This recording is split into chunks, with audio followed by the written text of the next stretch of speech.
De volta já aqui com o TV Mar News, nesse momento 11 horas e 43 minutos, gente, e a gente já volta para ter uma conversa importantíssima sobre o direito do consumidor em relação à saúde, viu? Olha, a terceira turma do Superior Tribunal de Justiça reafirmou que a operadora é obrigada a inscrever no plano de saúde o recém-nascido, filho de dependente e neto do titular na condição de dependente, sempre que houver requerimento administrativo. E Juliano Pessoa vem hoje aqui ao estúdio explicar para a gente todos esses detalhes, que muita gente ainda tem dúvida quanto a isso também. Seja bem-vindo aqui ao nosso estúdio.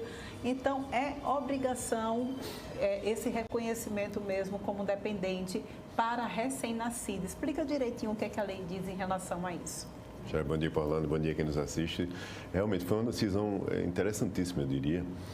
Já é a segunda decisão dessa turma, ou seja, não é só de um ministro, é da turma como um todo, de forma unânime, ratificando, reiterando esse entendimento, no sentido de que o argumento trazido muitas vezes pelas operadoras não se sustenta no sentido de querer caracterizar esse recém-nascido como um agregado, ou seja, uma pessoa estranha àquele contrato. Então, isso não vem vingando, até porque é importante que a gente destaque que a lei que regulamenta esse mercado, né, a Lei 9656, ela se refere a consumidor.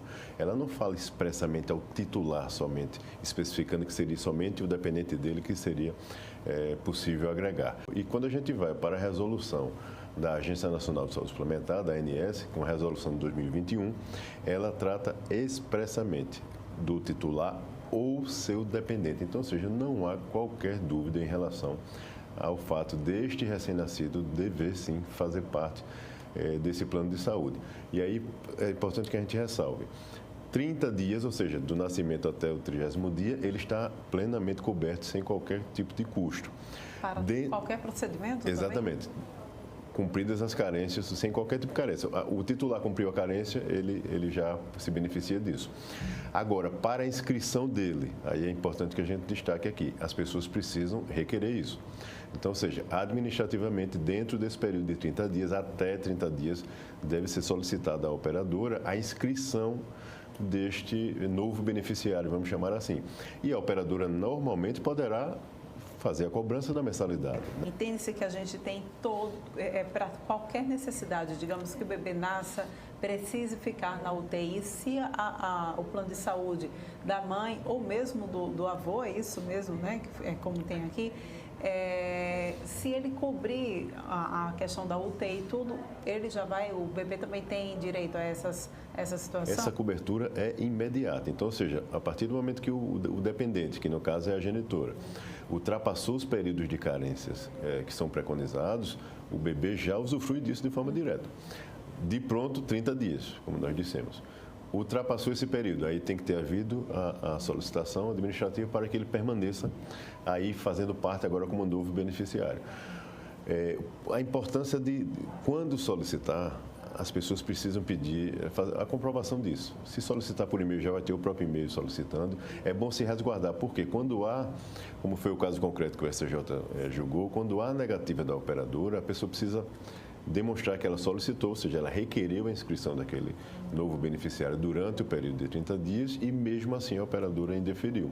Ela indefere dizendo que a lei e o contrato muitas vezes não prevê essa inclusão, mas isso é, como nós destacamos no início, está sendo extremamente superado em todos os tribunais do país e o STJ agora vem dando o norte definitivo de que esse será o entendimento firmado e não há por que as operadoras sustentarem ainda esse tipo de argumentação e muitas vezes causando prejuízo a um paciente lá na ponta que vale destacar. Quando a gente traz pela ótica do Código de Defesa do Consumidor, é um consumidor hipervulnerável. Não é só vulnerável, ele é hipervulnerável, naturalmente, por toda a vulnerabilidade e fragilidade que um bebê, né, que acabou de nascer tem. Então, o Poder Judiciário vem resguardando de forma muito segura esses casos. A operadora, ela pode se negar a receber esse bebê passado esse período por, digamos assim, o bebê apresenta alguma patologia, alguma enfermidade que exija maiores cuidados e é lógico, isso acaba onerando mais o plano de saúde, ele pode se negar então a fazer a inscrição dessa criança? Olha, essa sua pergunta é bem pertinente. Veja, a operadora não pode fazer o que nós chamamos muitas vezes de seleção de risco. né? Que é justamente isso. Ela sair selecionando aqueles usuários, aqueles beneficiários que trariam menor ônus econômico, especialmente para ela, e ela disse, não, isso aqui eu cubro, o que traz qualquer prejuízo eu tento excluir. Então não pode haver, isso é vedado, inclusive por súmula normativa da Agência Nacional de Saúde Suplementar, e é uma prática totalmente indevida.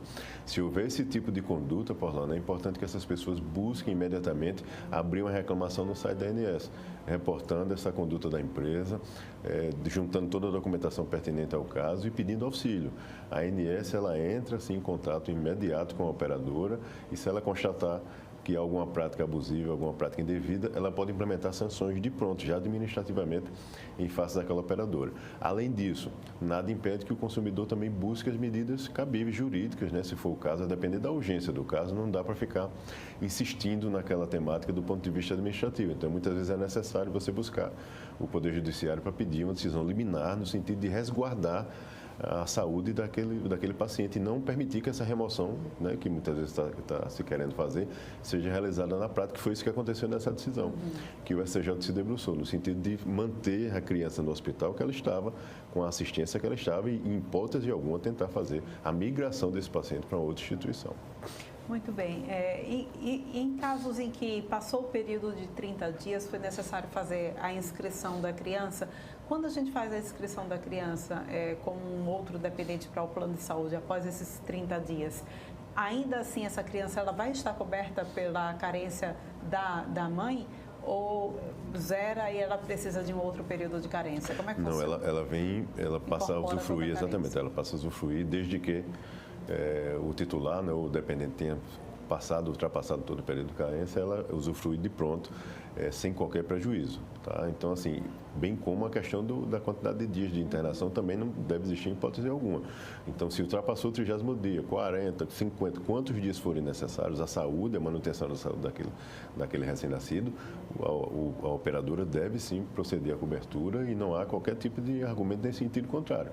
Então, isso colocaria em risco, inclusive, a saúde desse bebê e muito menos a questão de migrá-lo para uma instituição ligada ao SUS, tendo em vista que ele é beneficiário natural, vamos dizer assim, fazendo parte naturalmente do grupo que está contida a sua genitora. Então, não se sustenta, como nós falamos, é importante que o consumidor, caso se depare, Orlando, com um caso concreto assim, busque ajuda imediatamente. E, infelizmente, o que a gente visualiza em inúmeros casos no país, como um todo, em vários estados, essa conduta é reiterada pelas operadoras. Mesmo o Poder Judiciário decidir em sentido contrário, elas insistem em casos concretos, manter o indeferimento de cobertura e muitas vezes indefere a inscrição com essa mesma argumentação, que o titular é o avô, né, no caso concreto, e por isso ela não deveria fazer a inscrição desse recém-nascido, porque ele seria um agregado no contrato e não um dependente imediato. Então, infelizmente,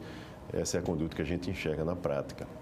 Pois é, né? E aí, o que fazer então, já que você nos diz que é tão comum esse tipo de conduta, como que o consumidor deve agir, né? Quais são as provas que a gente deve juntar, o que a gente deve reunir e como acionar então para fazer valer o que diz a lei?